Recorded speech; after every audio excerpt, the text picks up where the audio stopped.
Salut tout le monde! Dans cette nouvelle vidéo, je corrige avec vous un exercice qui porte sur l'arc sinus et plus précisément sur la fonction arc sinus et son domaine de définition.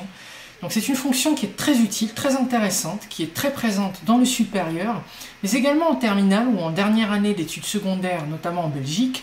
Je crois que ça n'est pas forcément vu en France, mais c'est quelque chose qui peut servir également les élèves français puisque c'est une notion, c'est une fonction qui va sans doute être vue au supérieur. Donc je vous invite à voir la vidéo jusqu'au bout. C'est un exercice qui est issu d'une annale d'un concours, donc c'est le concours d'accès aux études de médecine en Belgique. Donc j'accompagne beaucoup d'élèves justement qui préparent ce concours.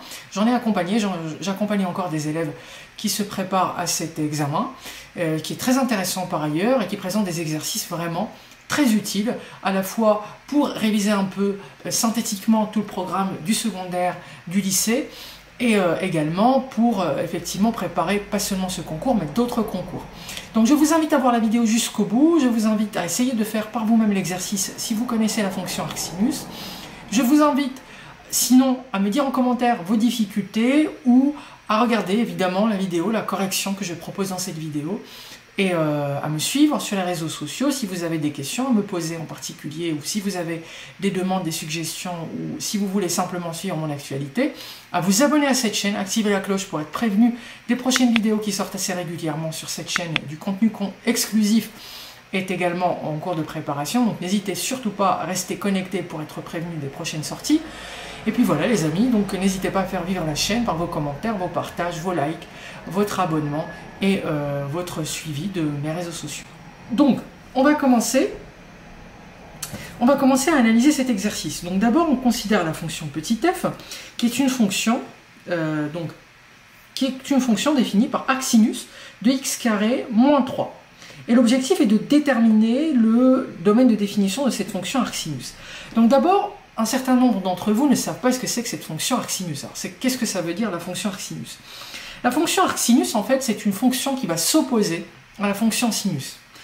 Vous voyez, si vous voulez un exemple simple, par exemple, vous savez que sinus de pi sur sinus de pi sur 6, c'est 1/2, d'accord?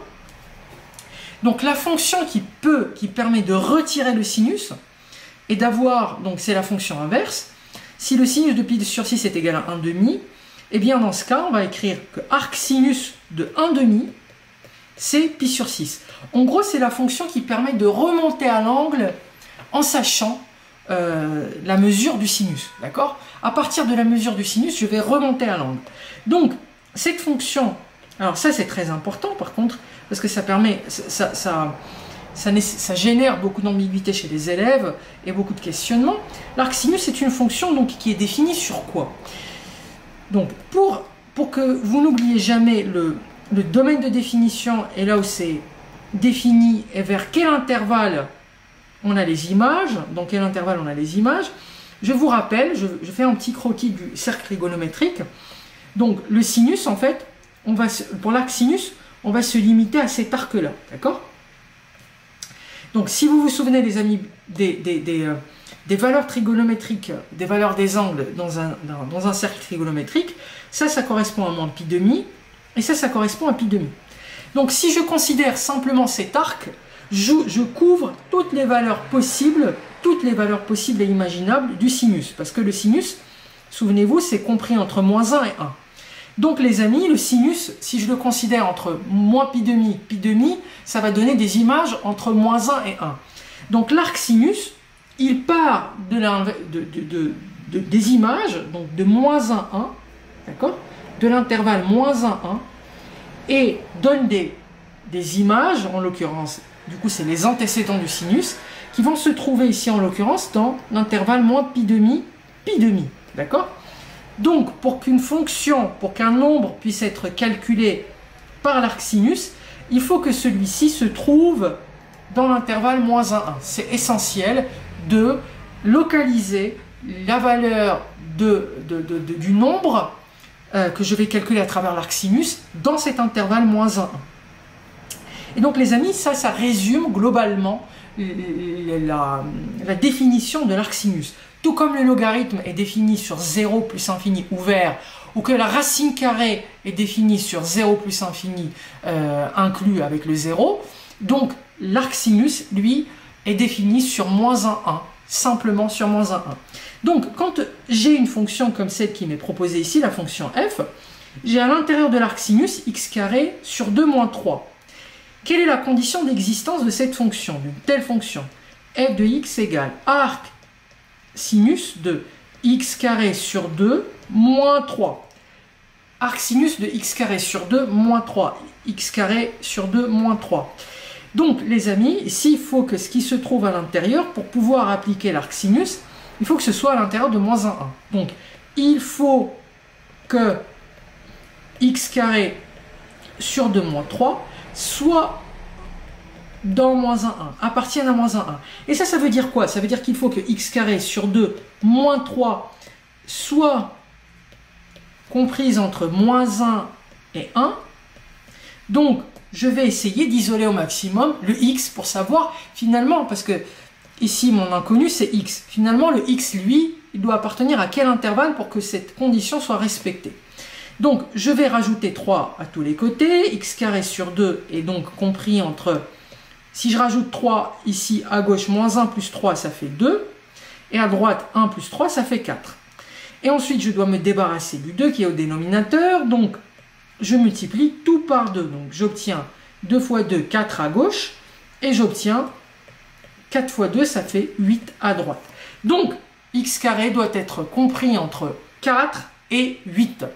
Et là, les amis, je vous rappelle une propriété essentielle que beaucoup d'élèves oublient.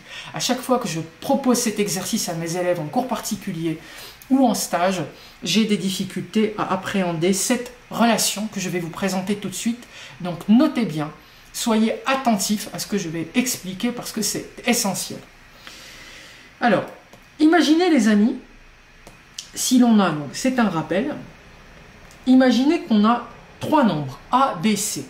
Qu'on a A au carré qui est compris entre B et C.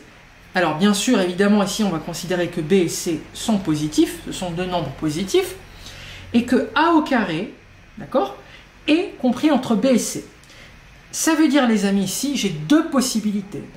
C'est soit A est compris entre racine de B et racine de C, ou bien, donc je ne vais pas faire d'accolade, mais je vais faire une barre pour signifier que je suis dans le cas ou bien A est compris entre, soyez attentifs, moins racine de C et moins racine de B, d'accord? J'ai 2 possibilités. La deuxième possibilité, souvent oubliée par les élèves, donc je vous invite vraiment à la noter dans votre formulaire d'astuces, parce que c'est quelque chose qui est absolument à ne pas oublier. Donc, si A au carré est compris entre B et C, A est compris entre racine de B et racine de C, ou entre moins racine de C et moins racine de B. Et dès lors qu'on a compris ça, eh bien ici c'est très simple. Donc ça nous permet de dire que soit x est compris entre racine de 4 qui est égale à 2 et racine de 8 c'est 2 racines de 2, ou bien x est entre moins 2 racines de 2 et moins racine de 2. Alors certains d'entre vous n'ont pas forcément compris pourquoi j'ai mis 2 racines de 2.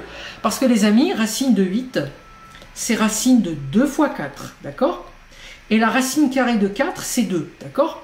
Donc 2 racines de 2, c'est la racine carrée de 8. Plutôt que d'écrire moins racine de 8 ou racine de 8, j'écris moins 2 racines de 2, c'est plus simplifié.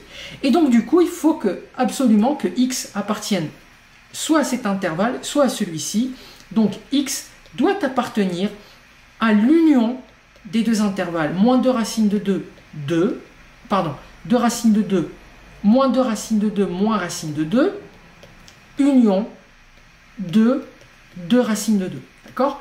Donc, le domaine de définition de la fonction est égal justement à moins 2 racines de 2, moins racine de 2, union racine de 2, 2 racines de 2. Voilà l'intervalle de cette fonction. Pour qu'elle soit définie, on vient de prouver, pardon, ici, petite erreur, c'est racine de 2, on vient de prouver que x doit absolument appartenir donc à cet intervalle-là, pardon, c'est pas racine de 2, c'est plutôt 2, n'importe quoi, hop. Donc, voilà, donc x doit appartenir, mes excuses, si vous m'avez suivi, là, hop, c'est moins 2. Donc, x doit absolument appartenir à cet intervalle, moins 2 racine de 2, moins 2, 2 racine de 2, 2 racine de 2. Donc, c'est la réponse C. Voilà les amis, donc, si vous avez apprécié cette vidéo, n'hésitez surtout pas à vous abonner à cette chaîne, à activer la cloche, à commenter par vos questions, vos interrogations, à me suivre sur les réseaux sociaux Instagram et sur Facebook. Et je vous dis les amis, à tout de suite sur la vidéo qui va s'afficher pour un nouveau thème, un nouvel exercice.